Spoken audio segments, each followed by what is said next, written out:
ही होनहार बच्चे पीछे से कमेंटिंग कर रहे थे, हंस रहे थे, मौज ले रहे थे। हाँ, किसने देखा एड्स, कहाँ देखा है ना, किसी ने नहीं देखा होगा आज तक।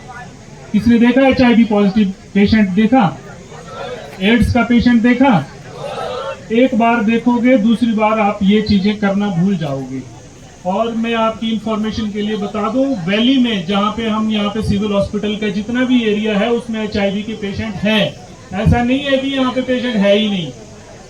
वो कुछ गवर्नमेंट की पॉलिसीज होती है, उनको हम बाहर नहीं निकालते, ठीक है, उसकी एक गाइडलाइन है, हम उसको फॉलो करते हैं। आप लोग ये मत सोचिए कि एड्स आपके दूर दूर तक है, नहीं, एड्स आपके बहुत नजदीक है, हर जगह है। एक टाइम ऐसा था कि हिमाचल में बहुत कम केसेस थे, हमीरपुर में ज्यादा थे, अब तो अपने मंडी में भी काफी हो गए।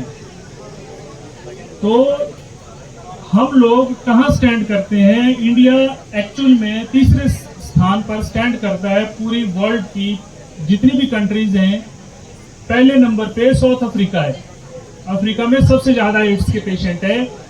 दूसरे नंबर पे पहले नंबर पे साउथ अफ्रीका है और दूसरे नंबर पे आपका, मैं भूल गया इसको, तीसरे नंबर पे इंडिया आता है। दूसरे नंबर पे मैं थोड़ी देर में बता सकता हूँ आपको।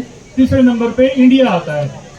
तो यहाँ पे मिलियंस ऑफ केसेस हैं जो कि HIV के हैं। आप लोगों ने इस नाटक के माध्यम से काफी सारा नॉलेज दे दिया है, मतलब जो बचता है वो मैं आप लोगों के साथ साझा करना चाहता हूँ। HIV एक वायरस है, ह्यूमन इम्यूनोडेफिशिएंसी वायरस। ये एक विषाणु है। जिसको भी HIV हो जाता है वो एक्चुअल में बाय मिस्टेक ही वो सामने आता है। डिजीज होने के बाद बहुत ही रेयर चांसेस होते हैं कि एक्चुअल में हमारी स्वास्थ्य सेवाएं जो भी हम प्रदान कर रहे हैं, हम मतलब जगह जगह HIV के टेस्ट करवाते हैं। जैसे प्रेग्नेंट लेडीज के मैंडेटरी है, और कई लोगों को जैसे कि कोई आपके लाइसेंस वगैरह कराने हैं तो उसके लिए भी हम स्क्रीनिंग करते हैं। HIV के टेस्ट जगह जगह पे हो रहे हैं। तो HIV एक वायरस है जो कि आदमियों में ब्लड के थ्रू या फिर सीमन के थ्रू आता है ना, जो भी बॉडीज की सिक्रीशंस होती है, फ्लूइड्स होते हैं, उसमें आता है। सबसे ज्यादा चांसेस सीमन और ब्लड में इसके ट्रांसमिशन के होते हैं, है ना। तो इसमें सिस्टम ये रहता है कि जब आप HIV पॉजिटिव होते हैं, इसका मतलब ये नहीं है कि आपको एड्स हो गया है। एड्स एक बीमारी है। जब आपके अंदर HIV हो जाता है, HIV आपको टेस्ट में HIV पॉजिटिव हो जाते हैं, तो इसका मतलब ये नहीं है कि आप बीमार हो चुके हैं। इसका मतलब ये होता है कि आपके अंदर वायरस आ चुका है। वायरस को अपने बीमारी बनाने के लिए कम से कम 5-6 साल लगते हैं। 6 साल के बाद आदमी बीमार हो सकता है। तो आप इस केस की सीवियरिटी देख सकते हैं। 5 साल तक आपके खून में वो जो वायरस है वो ऐसे ही पड़ा रहेगा। आपको जुकाम तक नहीं होगा, आपको पता भी नहीं होगा कि मुझे एड्स हो गया है ना। एड्स 5-6 साल के बाद जब सिम्टम आने शुरू हो जाएंगे, उसके बाद आपको एड्स कहा जाएगा कि इनको एड्स हो गया है। तब तक आप HIV पॉजिटिव हो। एक्चुअल में एड्स को हम कंट्रोल क्यों नहीं कर पा रहे? सबसे बड़ी प्रॉब्लम यह है कि हम लोग अवेयर नहीं है इस चीज के बारे में। हम लोग इसकी बात करने से शर्माते हैं। खास करके लोग, हमारा समाज भी ऐसा है कि जो भी उनको ऐसा लगे कि नहीं यार मुझे HIV टेस्ट करना था, लेकिन वो पहले सोचते हैं कि अगर मैं आगे से डॉक्टर को बोलूंगा कि मेरा HIV टेस्ट कर दो, कैसा लगेगा, कैसी फीलिंग आएगी, है ना। लेकिन जबकि ऐसा कुछ भी नहीं है। हम लोगों के बीच में अवेयरनेस की कमी है। अगर हम सभी लोग अवेयर होंगे तो हम इसको रोक सकते हैं। और ये लाइलाज बीमारी है, इसका अभी तक क्योर नहीं है। कई बीमारियां ऐसी है जिसको हमने अच्छे से कंट्रोल किया है, इसको भी हम कंट्रोल कर सकते हैं। लेकिन अगर उसमें हर आदमी अपना अपना मतलब रिस्पॉन्सिबिलिटी समझे अपनी अपनी। तो एक सवाल ये भी आता है कि इसकी आज तक वैक्सीन क्यों नहीं बनी? एक्चुअल में ये वायरस एक म्यूटेंट है, ये जल्दी से म्यूटेशन कर देता है। इसकी वजह से इसकी वैक्सीन आज तक नहीं बन पाई है। इसके मेन जो फैलने के मतलब जितने भी आप लोगों को इस नाटक के द्वारा पता चला है, यही है इसके फैलने के।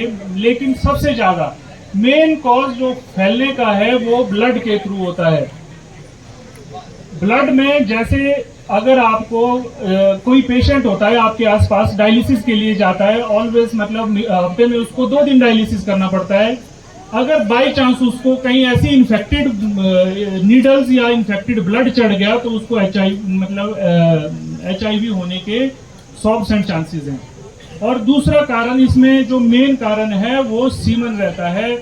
सीमन आप सभी लोग जानते हैं, अनप्रोटेक्टिव सेक्सुअल इंटरकोर्स जब भी करते हैं तो उसमें हमको एक्चुअल में, मैंने अभी आपको बताया 5 साल तक आपके ब्लड में ये वायरस ऐसे ही घूमता रहेगा। आप जज भी नहीं करोगे, आप टेस्ट भी नहीं करोगे। क्यों टेस्ट करेंगे जब हम ठीक हैं, स्वस्थ है? क्यों जाते हैं डॉक्टर के पास? तो बीमारी के होने के बाद जाते हैं।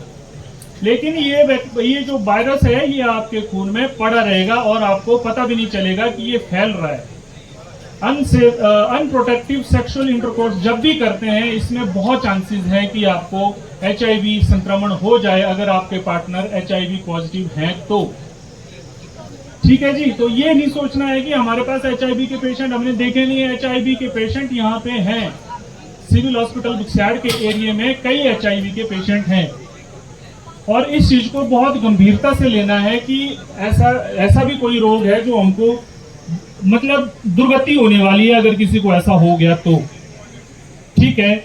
और दूसरी बात यह है कि HIV, किसी को अगर HIV हो गया, अगर लग गया उसको, किसी को जैसे पता भी लग जाता है, तो ये कोई ऐसी बीमारी नहीं है जैसे TB है, खांसने से या फिर छींक मारने से या साथ में बैठने से, कपड़े शेयर करने से, इन चीजों से ये नहीं फैलता।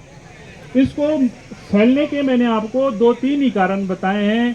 ब्लड ट्रांसफ्यूजन या ब्लड, अगर इन्फेक्टेड पेशेंट का ब्लड अगर किसी अनइन्फेक्टेड पेशेंट के साथ इकट्ठे होता है तो वायरस वहां पे जा सकता है। और जो बॉडी फ्लूइड हैं उनके द्वारा भी, जैसे कि हमारे सीमन हो गया या कोई और सिक्रीशंस हैं, उसके द्वारा भी ये हो सकता है। और वर्टिकल ट्रांसमिशन होती है इसमें। अगर कोई गर्भवती महिला को अगर HIV होता है तो उसके बच्चे को जाने के चांसेस बहुत हैं कि उसके बच्चे को भी हो जाए। तो अगर कोई प्रेगनेंसी में भी अगर हमारे पास HIV पॉजिटिव आते हैं तो इसमें ऐसा कुछ भी नहीं है कि घबराने वाली बात है कि अब क्या करना है। हमारे सिविल हॉस्पिटल बुक्स्यार्ड में भी हमारा सेंटर है जो कि एंटी रेट्रोवायरल थेरेपी वगैरह में आपको काउंसलिंग भी करता है और आगे भी भेजता है कहाँ पे किस चीज की जरूरत पड़ेगी। सारी काउंसलिंग हमारे सिविल हॉस्पिटल बुक्स्यार्ड में मिलेगी। और इसका एक और कारण भी है, जैसे कि आजकल बच्चे नशे करने लग गए हैं। इसमें नशे में भी ऐसा ये जो बीड़ी तंबाकू खैनी, इसमें तो ट्रांसमिशन के चांसेस कम हैं, लेकिन जो ये नीडल यूज करते हैं, कोई ये हीरोइन वगैरह लेते हैं, चिट्टा लेते हैं आजकल के बच्चे, है ना। चिट्टा वाला तो आदमी अगर उसने 1 डोज ले ली, ही इज डेड, मैं उसको मुर्दा घोषित कर देता हूँ। अगर कोई चिट्टे वाला आदमी है ना, उसने आज नहीं तो कल उसने मरना ही मरना है। चिट्टा लेने की आदत संजय दत्त को पड़ी थी, मिलीनियर बंदा है वो, है ना, अभी भी वो छोड़ नहीं पाया है। आप लोग देख लो कितनी कैपेसिटी है आपने छोड़ने की। कई नशे ऐसे हैं जो जिनको आदमी ऐसे लेता है एक्सपेरिमेंटल तौर पे, यार वो लेता है, मैं भी देखता हूँ।